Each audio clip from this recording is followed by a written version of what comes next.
Creo que la primera noción que hay que reponer en la educación pública, perdón, en la Constitución respecto de la educación, es la noción de que la educación es un derecho de las niñas y los niños y los adolescentes y los jóvenes, que tiene por tanto prioridad respecto de cualquier otro interés o cualquier otra garantía que esté involucrada en el campo de la educación.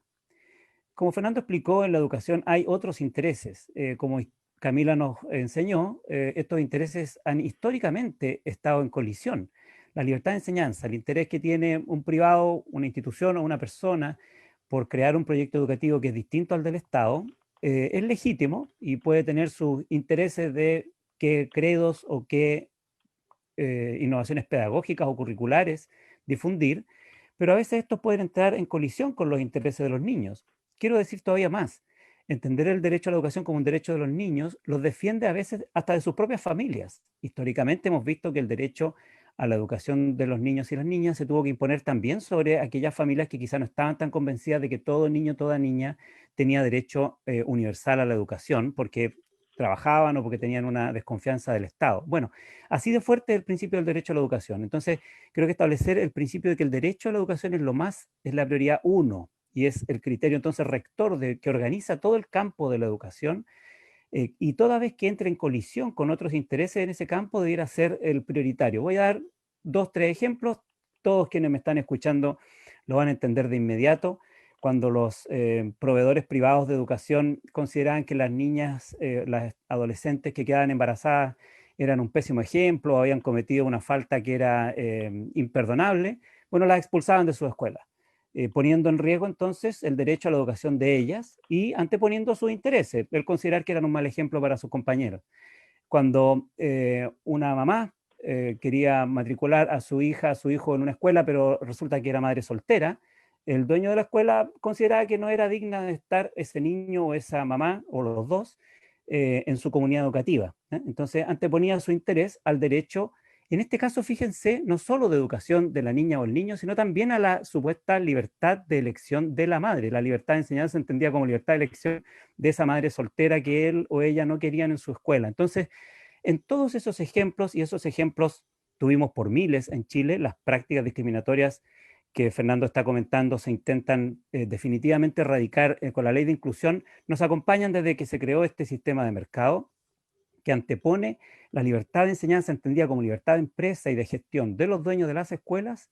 por sobre los derechos de los niños y las niñas a la educación, incluso antes a la no discriminación, que es todavía un derecho anterior y diríamos superior al derecho a la educación, el no ser discriminado, discriminada porque tu mamá es soltera, porque quedaste embarazada, porque te quieres poner un aro, porque tienes una orientación sexual que no le gusta al dueño de la escuela. Bueno, por todas esas razones en Chile, y yo tendría que estar todo el resto del día contándoles el vergonzoso catálogo de razones por las cuales, o sin razones, por las cuales se ha discriminado en Chile a las niñas y los niños en la esfera de la educación. Bueno, en todos esos casos, lo que el sistema escolar chileno ha dicho en esta lógica de mercado es el interés de los proveedores tiene prioridad porque le vamos a dar libertad de gestión y al que no le guste, bueno, tiene otra escuela para elegir. ¿Para qué se va a meter a una escuela donde no le gustan las niñas que quedan embarazadas, los niños que quieren ponerse un aro o las parejas que no se quieren casar por la iglesia? O sea, hay tanta escuela que elegir. Eso es anteponer el interés del privado en su afán de gestionar una escuela por sobre el derecho a la educación, insisto, y a la no discriminación de las niñas y los niños. Entonces, el primer principio creo yo que hay que reponer en la Constitución es que el derecho a la educación y a la no discriminación en la esfera de la educación, entendido como un derecho de las niñas y los niños, no de sus familias,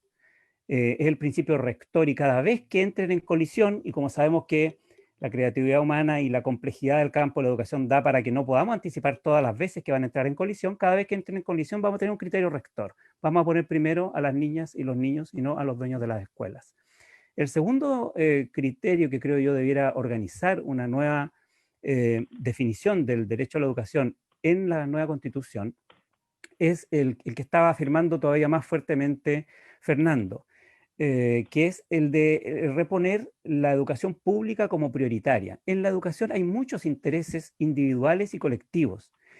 La educación tiene dentro del concierto de derechos humanos, ni siquiera voy a hablar de derechos económicos sociales, dentro del concierto de derechos humanos tiene un estatus principal, tiene un estatus central, porque creemos que las personas más educadas pueden ayudar también a tener beneficios no solo individuales, sino también colectivos.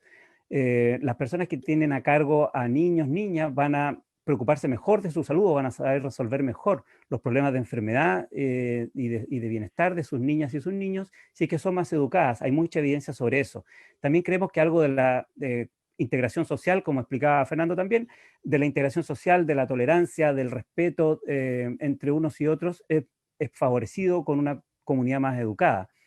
Pero incluso el ejercicio de los derechos de ciudadanía. Creemos que votar, como el próximo domingo, de manera informada y no estar sujeta o sujeto a las informaciones falsas, la distorsión de la información, etcétera. O sea, la capacidad de ser ciudadano, ciudadana crítica y ejercer entonces el derecho de ciudadanía y participar activamente se ven fortalecidas cuando tenemos una ciudadanía más educada. Entonces tiene no solo un interés individual, sino un interés colectivo. Dado este interés colectivo que tiene la educación, que habilita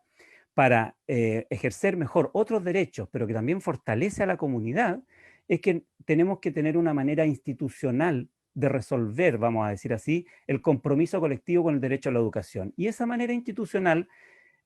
podemos intentar, bueno, los neoliberales en Chile intentaron una solución alternativa que se llamó voucher, competencia de mercado, una beca. Cada uno tiene un monto de dinero en su bolsillo y puede salir a comprar educación para garantizar ese derecho colectivo a la educación. Esa manera, por muchas razones, ya se han explicado varias y podríamos hacer un seminario entero sobre otras más, por muchas razones no es la mejor manera de organizar el derecho social a la educación. La manera que en el mundo se inventó para garantizar ese derecho social, que no es solo el de Juanita y Pedrito, sino que los hermanos menores que vienen atrás de Juanita y Pedrito, y mañana los hijos de Juanita y Pedrito y las hijas también. Bueno, la manera permanente, institucionalizada de resolver ese problema, el compromiso colectivo con el derecho a la educación de Juanita, Pedrito y todos sus relativos, y también sus vecinos y sus amigos, se llama educación pública. Así se ha hecho en el mundo. Esa es la manera, el estándar de la garantía del derecho universal a la educación en el mundo, y espero en Chile después con la nueva constitución, se llama educación pública. Es lo que la educación pública puede proveer y garantizar a todos. Fernando ya lo explicó de manera impecable, clarísima. La educación pública en Chile, en cambio, tiene hoy día un rol residual. Es como una especie de sala de emergencia de última instancia para los que nadie quiso recibir, o mejor, vamos a decir, de hogar de Cristo, de la educación. Bueno, no, tiene que tener el carácter central que en el mundo se le reconoce a la educación pública, y eso supone que la Constitución defina que no tiene el mismo valor que la educación privada. Es decir, que el garante institucional del derecho a la educación es la educación pública, y como contrapartida, que el Estado tiene con la educación pública un compromiso especial, que la va a tratar especial y que por lo tanto es a través de ella que garantiza ese derecho a la educación. Esto supone, por ejemplo, y este es el punto que quería, no sé si discrepar o al menos complementar a lo que estaba diciendo Fernando, esto supone que el Estado tiene que tener un régimen de relación con la educación pública y privada distinto. Es verdad que la ley de inclusión logra eliminar varios de los fuentes de discriminación y arbitrariedad en los procesos de admisión y de escolarización, es decir, en la relación entre los dueños de la escuela, sus estudiantes y sus familias, y perfecto con eso, lo aplaudo completamente, pero no elimina una dinámica básica de mercado, que es la dinámica de competencia y de igualdad de trato entre las escuelas públicas y privadas. Esto es muy importante porque es la lógica de competencia entre las escuelas públicas y privadas, y entre las escuelas públicas entre sí y entre las escuelas privadas entre sí, vamos a decir, un mercado salvaje de todos contra todos, vehiculizado a través del voucher o de la subvención individual. Es ese mecanismo el mecanismo que expresa en la práctica el hecho de que al Estado le da lo mismo si hay escuelas públicas o privadas. ¿Se entiende? La igualdad de trato consiste en que en realidad el Estado no garantiza una institucionalidad que garantiza, valga la redundancia, el derecho a la educación, no construye una institucionalidad, sino que garantiza un voucher, un dinero que cada uno tiene en el bolsillo para salir a encontrar, ahora sin que lo discriminen, gracias a la ley de inclusión, un lugar en ese mercado escolar. Pero la lógica de mercado no está completamente eliminada entonces. La ley de nueva educación pública, que Fernando no la mencionó, la vamos a agregar a ese listado de reformas del periodo anterior. La ley de nueva educación pública hace algo de eso, pero como él mismo explicó, Así como en las universidades no fue posible establecer la distinción entre universidades del Estado y universidades privadas para la gratuidad, en la ley de educación, de nueva educación pública, que para quienes no la conozcan, desmunicipaliza la educación pública y crea unos servicios locales de educación y una nueva educación pública que está al margen del mercado. Bueno, puso al margen del mercado solamente la institucionalidad, es decir, los servicios locales y la Dirección de Educación Pública, pero no sus escuelas y sus liceos que siguen en el mercado. En otras palabras, que siguen siendo financiados con voucher. Entonces,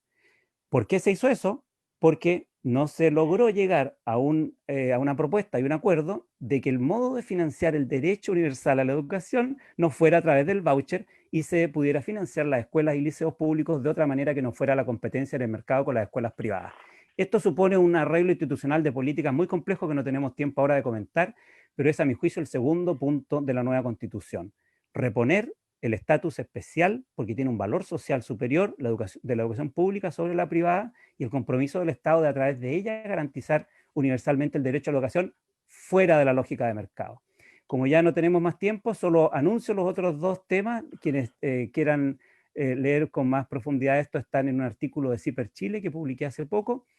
Los otros dos temas son que el derecho a la educación en Chile está garantizado de una manera muy pobre, solo como un derecho de acceso, y se puede enriquecer ese derecho dándole un contenido más allá de simplemente el pleno desarrollo de la persona humana, que es como lo expresa la Constitución. Y en último lugar, el hecho de que tenemos la posibilidad de garantizar una especie de educación permanente a lo largo y ancho de la vida, como lo explico ahí, es decir, no solo en la edad escolar, sino